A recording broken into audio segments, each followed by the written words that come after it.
Hey, welcome back to Change the Odds, the podcast where marriage and family were never meant to be a game of chance. Kevin Thompson here. To be honest with you, straight off the plane, right off of vacation. I didn't dress up for you. If you're watching via YouTube, you can see the knees. Shorts are on. It is summer vacation. I can't wait for Blaine and Adrian to get back, and I would love to do an episode with them about family vacation.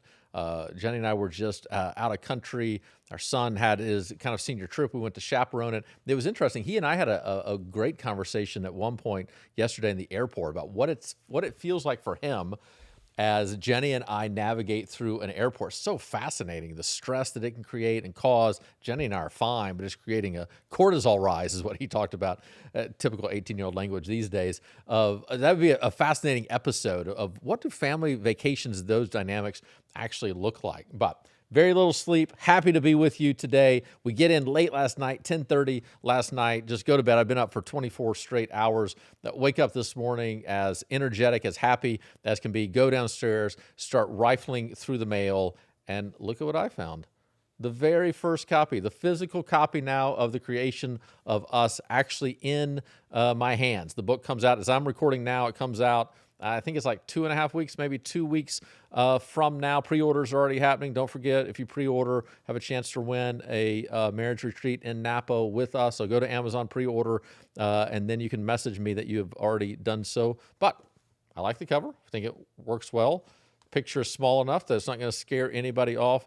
And here we are. Now the book is out there and ready to go. And so in this episode, I want to give you, we talked last episode a little bit, I want to talk just a little bit more about some of the background behind the creation of us, of why it's so important to me. So coming up in August, we'll probably do an episode on this. Will be my 5th anniversary here being at Bayside in this role as married life pastor. I have other responsibilities, no question, but primarily for the previous 4.5, 5 years, married life has been my primary focus. And so I would say that this book is kind of the byproduct of all the research, the insight, the things I've taught over these last 5 years. So if you're around here in the greater Sacramento region, much of this you're going to have heard before. Maybe outside of that, you haven't. But this really is kind of the culmination, I would say, of my first 5 years here. And so here's what I want to think about today. When we talk about the creation of us, what is the background behind it? And what is that I'm actually talking about that we're trying to look for in building in our marriage? It's interesting, over in Europe, my first time over there, we're walking through an old cathedral monastery, and I look up and you see this building built in, I think it was the 1300s is when this building was built. And you see just these series of trusses down this very long corridor. You see these series of trusses, and they're all triangles. And I thought it was a really interesting kind of concept there. Why is it a triangle? The reason that a lot of ceilings are built on a triangle, as that's the main shape, is because it's the most sturdy shape in geometry, because you can put pressure upon it. And as you put pressure upon it, it doesn't lose its shape. It doesn't buckle. And you think about it, there's 2 ways that you could lose your shape. It could be crushed and therefore separated and no longer united, or the pressure could bring it together to where it becomes pressed and crushed in on itself to where it's no longer distinguished beyond itself. But a triangle, when pressure is placed upon it, it stays connected and yet differentiated at the exact same time. And don't forget, that's our basic working premise, originally from Dan Siegel, of what we're looking for in a healthy marriage, is we want to have such a united sense of connection, a purpose of us, of who we are. But at the same time, there's still this differentiation. We're 2 different people. We're not enmeshed into one organism. At the same time, we're not isolated to where we're totally separated, but instead we are connected but differentiated. That's what we're looking for within marriage, and that is no accident that these architects all these years ago, centuries ago now, used the triangle now as that image. And so notice on the cover of the book, you have the image of the triangle. What is it that we're trying to accomplish there? Not only is it this image that you see now in architecture, but don't forget this is also the symbol of the Trinity. Whenever I went to seminary, anytime we would read in the Bible and you see the Father, Son, or Spirit, they would tell us to put a triangle to show us how God is present there, God now being 3 distinct persons and one at the exact same time. That's what we're looking for in marriage. The creation of us really is about taking that imagery of the Trinity and now applying it in to marriage. But let's talk about a little bit of where this origin kind of story came from. And it really goes into the origin story for me and Jenny so many years ago. So if you've listened to the podcast before, you know some of our background and story, that Jenny really was my first girlfriend, first person I really called, asked out, and said, man, this is real. Like, this is, I remember distinctly, one of the very first episodes we did here was with Leslie and Morgan, and we were talking about, there was this moment in my life where I realized I would rather risk rejection than being alone. That, like, she's worth it here, I think. And how pivotal of a moment that was. I worry that some of our kids today are missing out on that moment. But I made the phone call, asked her out. We started dating. It's our last year of college. We start dating in that fall. We date into the spring as well. Always with this idea, primarily because of her, not because of me, that we're going to go our separate ways. When graduation happens, we're going to go our separate ways and then go from there. But the relationship was building along the way. And graduation occurs, and then Jenny's going to go to Montana, and she's going to work at Glacier National Park, where she had a relationship there. Actually had the opportunity, kind of a side note of a story, Jenny actually had the opportunity to continue to work for Christian Ministries there in the national park, where she would, in the summer, work at Glacier, and then in the winter be in Scottsdale, Arizona. But instead, down the road, she chose to moved to Birmingham, Alabama to go to graduate school with me, which probably wasn't the wisest choice on her part, but it worked out for me. So Jenny's going to Montana. I, meanwhile, am going to go work for a summer in Chandler, Arizona at a church there, kind of doing an initiative for the school I was at, Oklahoma Baptist University, as a test pilot program to see if they would send more interns there. So I was going to Arizona. She was going to Montana. Remember, we graduate with this idea of we're probably going our own separate ways. I didn't have that mindset. She clearly had that mindset. And so I land in Phoenix. She lands in Kalispell. And we start to communicate. But this is the day before cell phones, before you could easily communicate. Texting wasn't a thing. My dad gave a very kind gift to me. He gave me a calling card, if you remember those things. That just said, hey, call long distance, call as much as you want. That's your graduation present. He never has told me how much that bill was. I think he would say now it was an investment that was well worth it. Now, I think he probably had the mindset at the time, since I hadn't dated anybody before, of, man, this is Kevin's only shot. So we got to invest in this. And I'm grateful that he did. But Jenny and I would call, but even there, we were busy. She was busy working all day. I couldn't call during the day, so we'd have to talk very late at night. But we got into this pattern of just writing email to each other. And so she would get to work that morning or wake up that morning, and she would write me an email. And then late that night, I would get home. I would check her email. I'd read it, and then I would respond, send her and this isn't just like a 1-line, 2-line kind of email. It's an old school, really, letter is what we were actually writing. I bet you these things were 500, 750 words. I have them back at home. We could look at them. But this is lengthy kind of stuff. And that became our rhythm every day. Even if we would talk, we would still write these exchanges, this communication kind of back to each other. And that became the balance of our relationship. And very quickly, I think we both felt it, that this went from, hey, we don't know what the future holds, to, well, we're pretty confident the future holds us together. What is this actually going to look like as we begin to move forward in life? And so as the summer progressed, it was just a few weeks later, I was already going to Birmingham, Alabama. She was looking for different jobs, had several opportunities. If you remember the episode where she was here, I think the only episode that she's been on with us, she talked about she had opportunity to, again, work in Kalispell in the summer, and then Scottsdale in the winter, Boise, Idaho.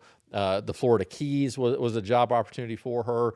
But as that relationship kind of continued to progress, she realized, I think I want to move to Alabama, and that we actually want to be together.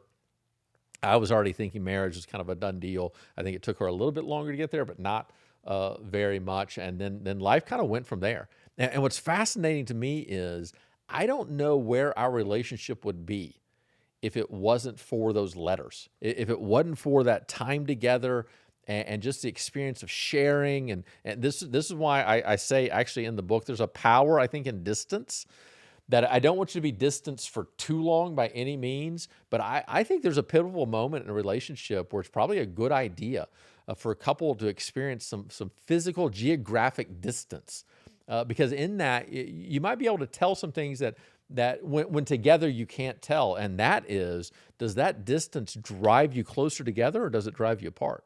And for some, it just drives them apart. It reveals that this connection isn't as important as maybe we think it could have been. But with Jenny and I, it was the exact opposite. It was, man, this is vital. And literally, I mean, what I would always tell her is with my job specifically as a pastor, a preacher, there's sinners everywhere. I can go anywhere. And so wherever you want to go, that's where we can go. And what's interesting to me is I look back, and that really kind of formed the backbone of our relationship. It really is kind of the integral thread that now began to create something within us that I just think is so vitally important that sometimes I hear couples don't have. So fast forward now, we've been married 26 years, just had our anniversary. And so fast forward now 26 years later. So now these past 5 years specifically, when I've been working with couples and meeting with couples, it's been 10 years since Friend, Partners, and Lovers came out, traveling the country, doing marriage retreats, conferences, but now specifically the last 5 years, really focused in on a full-time basis, reading and researching about marriage, and then being hands-on with couples. I'm fascinated how often, there's a couch right behind the camera, how often I'm in a chair like this, and where you are, there's a couple on the couch. And as we're talking about the struggles that they're having, and they're sensing something, they're sensing this absence, this lack of connection of whatever. They're not always distraught. Sometimes an affair has been revealed. Sometimes they are very angry. Other times very apathetic. But most of the couples I talk about, man, they have a genuine love for each other. They're just not happy. And they just feel disconnected in the moment. They don't understand why. And they can't figure out, is something broken within me, something broken within them, is marriage itself broken? And they can't figure out what's going on. But as we talk, as I listen, as I probe and ask questions, what I get is that there's just not this spine. There's not this main thread that's run throughout their time together and their relationship. And really what I think it is, what they're missing is a sense of us. They've never taken the time to create the marriage as its own unique entity, its own thing that I'm a part of, but it's bigger than me. That it stands outside of just who I am or just who Jenny is, but that together we both play an integral part of this thing that now exists. That if I ignore it, it's going to suffer. At the same time, if I define myself solely by it, I'm going to lose my sense of identity, and that's not going to help it at all. But instead, it's I'm me, but there's this other thing that's out there. A lot of couples don't have that. And because they don't have that, and here's what strikes me about it is you can go a long time without that, and it doesn't necessarily make a difference on your daily life. Whether or not Jenny and I have a sense of us does not directly impact exactly how we handle today. But the compounding impact of us going day after day after day after day of not having that meaningful connection, I think becomes a vital, kind of erosive kind of concept within our own sense of life. And for a lot of couples, that lack of feeling of connection, of you see me, you know me, you love me, I'm sacrificing for something, this is worth it, the uncomfortableness, the difficulties, man, there's something greater that's out there. It was striking to me just these last kind of 10 days with Jenny. Silas was there too, but he was kind of doing his own thing with his buddies. Just to have this deep sense of gratitude for who she is and the life that we have and what we've created, what we've been given, what we've been blessed with, and what we're called to steward now to help, the amount of work that's within it, the effort that is there. Because you think about, nobody had to talk me into communicating with Jenny 26 years ago, 27 years ago, as we were dating, and then whenever we first got married. It was something I just naturally wanted to do, desired to do. But if you're not very careful, you can just kind of drift, and life can get so busy, and kind of tensions can build up that if you're not intentional about your attention, as we talk about in the book, there's an erosive effect on that impacts you in a great way. And so it takes a tremendous amount of effort to maintain that. What begins by almost accident takes intention now to continue to strengthen within your marriage. And yet whenever you do that, it does create, I keep on going back to this word spine. I don't even know kind of where that's coming from, but it's a foundational, it's almost like the skeleton. Maybe is to expand from spine. It creates now the structure that not everybody sees, but it's the structure that's underneath that's giving everything else shape and form within your relationship. I just think a lot of couples are missing that skeleton. They're missing that functional, foundational piece within their lives that gives everything else its form and function, and then they really can't figure out why that is. But here's the good news. Here's why I've written the book. It's better if you start with that. It's easier if you start with that, but you don't have to. That is actually something you can go back in and recreate. You can relearn. If you've lost it, if you've had it and you've lost it, you can relearn. But beyond that, if you've never created it, you can actually go in and create kind of this sense of connection. It takes time, and I think that's what makes a lot of couples struggle is they want it immediately. When they don't get it immediately, they're then not willing to do the work. They think, well, I've already missed out. It's not that, but it does take time. I think I've told you the story before of the younger couple that very kindly said to Jenny, man, I would love to have a relationship like you and Kevin. It's so kind. And they don't understand everything behind the scenes of what that means. We can project one thing and the substance might be a little bit different at times, but we do have a good relationship. I don't doubt that. And I think it is a relationship other people would sometimes strive to have. But one thing Jenny said is they want what we have 26 years in, but are they willing to do the work for the next 26 years to have that? Those are two radically different things. It's one thing to desire an outcome. It's another thing to do the work that will lead to said outcome.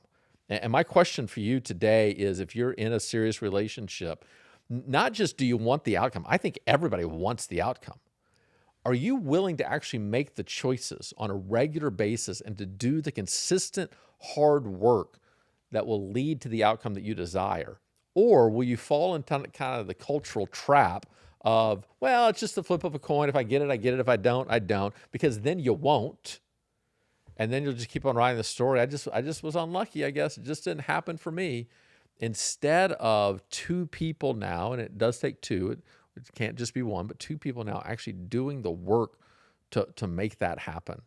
So the creation of us, I think, really kind of sets the tone of how to go about that. And it really is a reflection in many ways of this is something Jenny and I have created for ourselves, of taking Dan Siegel's kind of concept of what health looks like.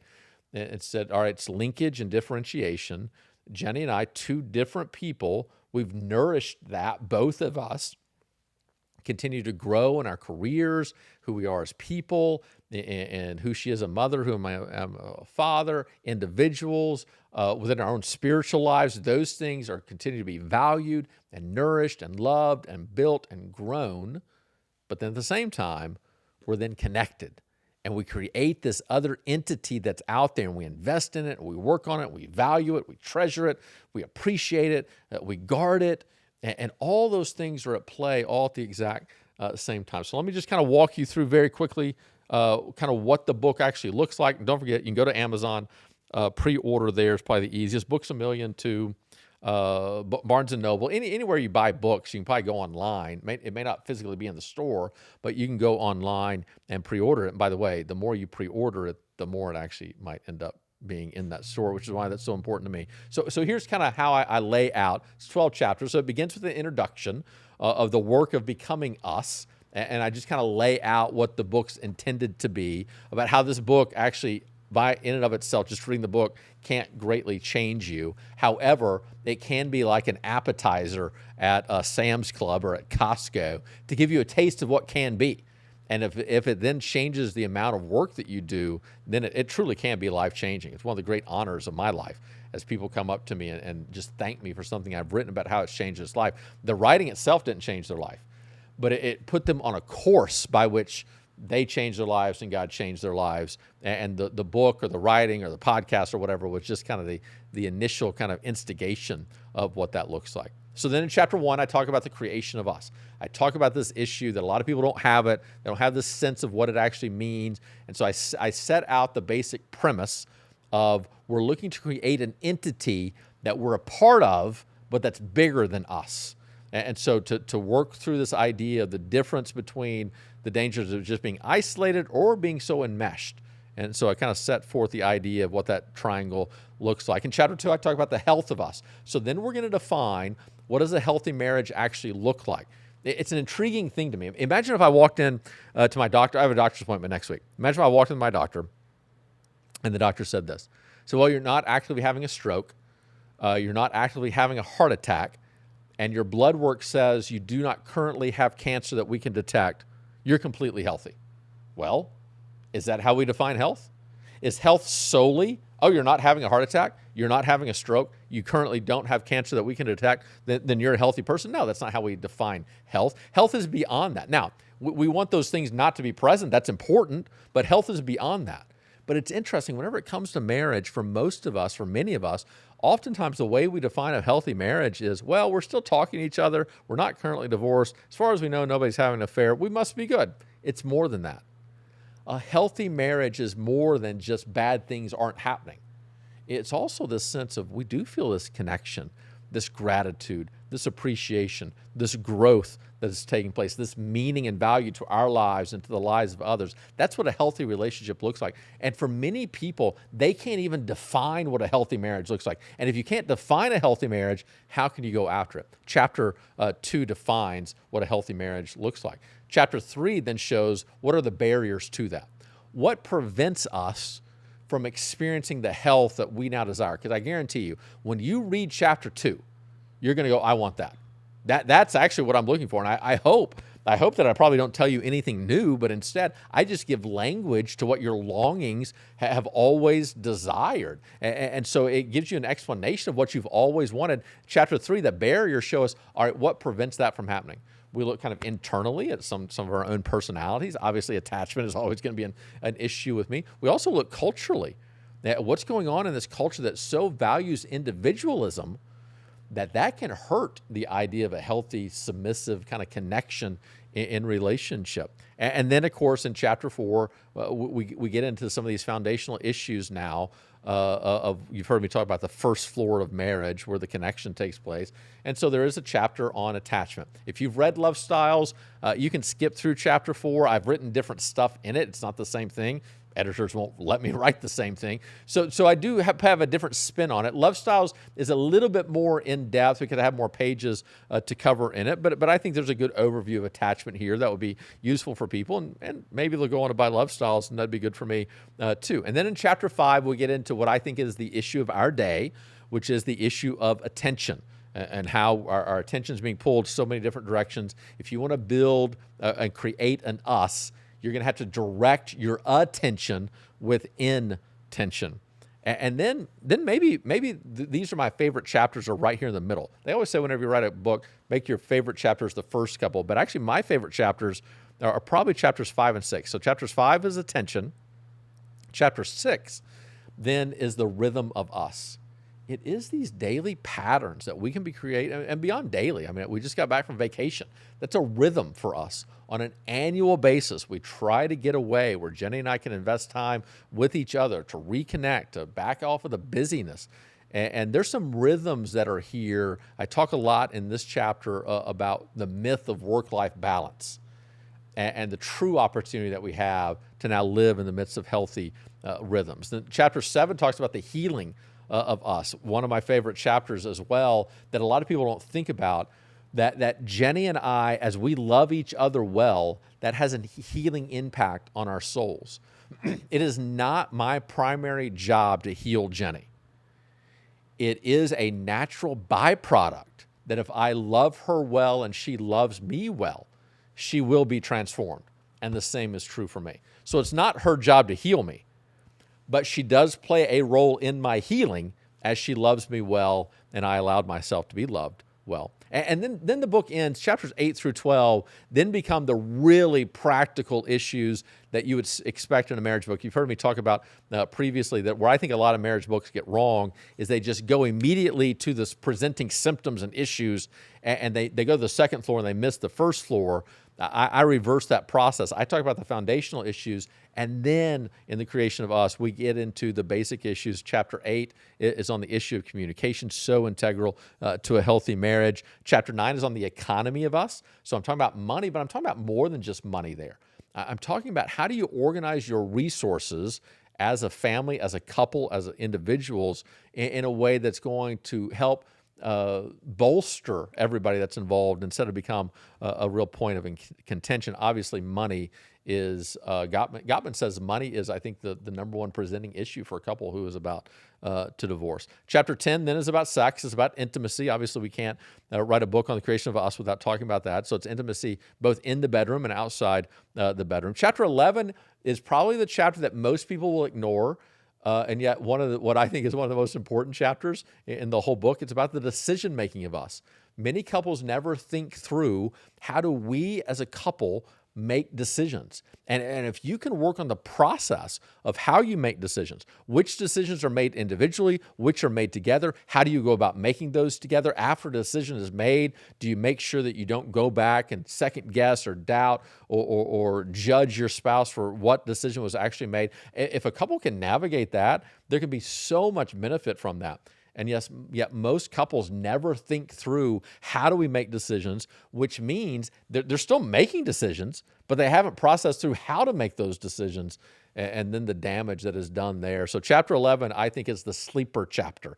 It's the one most people are going to overlook, but it's the one that could be maybe the most helpful. And then finally, in chapter 12, we talk about the faith of us, that ultimately marriage is bigger than us. It's bigger than just me and Jenny. It's bigger than just me and Jenny and Ellen Silas. It impacts you. Ultimately, it's a testimony about God himself and our act of worship to him. How we love each other, in part, is an act of worship to God himself. And so that's the creation of us. Very excited. It's about to be out. Hopefully you can go and pre-order it. If you do, make sure that you contact me. You're on the newsletter. I would think it changed the odds. You've been seeing the email. Go to the type form, enter your name. Beginning of August, we'll pick somebody. We'll send them to Napa on our next retreat. But let me conclude with this. I think it's how I conclude the book. It's been a while since I've written it, so I don't really remember. But in our closet at home, there is this box. And it's literally overflowing now. I need to upgrade the box. But years ago, in one of our first anniversaries, I gave Jenny this box. And inside that box, just put in there several things that I had collected over time. Movie tickets where we had gone together. I remember I took my answering machine at college, and I took the tape out. Remember when we had tapes for answering machines? And I just kept it because I always wanted to remember what Jenny's voice sounded like whenever we were first dating, because voices change over time. And then beyond that, all the email that she had sent me and I had sent her, I had saved all of those from my end. I bound them up together into a little book that's there. It's actually a pretty thick book. I put all that in that box. I gave it to her maybe our second anniversary, and we just call it the box of us. And so just along the way, we just collect things. When the kids were born, the little hospital bracelets, that's where those ended up. Just literally 2 days ago, she and I go to an art museum in Florence. And, what better way to spend the day than 3 hours looking at Renaissance art? Not my favorite thing ever. But the ticket stubs. I intentionally put those in my pocket, then put them in my wallet. And then whenever I got home last night, just took those, threw them in the box of us. That way we can always remember what that day was like. That box, to me, is a symbol of something Jenny and I are creating. When I die one day, that box will still be there. It's beyond me. It's more than just me. But at the same time, I'm integrally involved in what's taking place, and Jenny is as well. And it's a tangible reminder to me that life is bigger than us and that we're creating something of importance, of value as well. I don't know if you have anything like that. I would encourage you, no matter where you are in your relationship, I would encourage you to create a tangible thing. Start putting some mementos in there as a reminder to you that, oh yeah, I'm me, she's her, but man, there is also this sense of us that is very there and very much real to us. And I think if you do that, And if you invest on a regular basis, not only in yourself and give space for your spouse to invest in herself as well, but then you make sure that you're building this own unique entity, I honestly don't think you'll ever regret it. And yet, if you're looking at your relationship today wondering, man, what's missing right now? It's very possible that what's missing is you've either lost your sense of self, and that's the very ingredients that make a marriage, or more likely, you've either lost or you've never created this thing that's beyond you and beyond any individual, and this unique connection that comes together. I can't wait to hear your comments. The Creation of Us, available on Amazon, Barnes & Noble, Books A Million, or wherever I'm going to be speaking to you. I look forward to seeing you. Until next time, go out there and change the odds.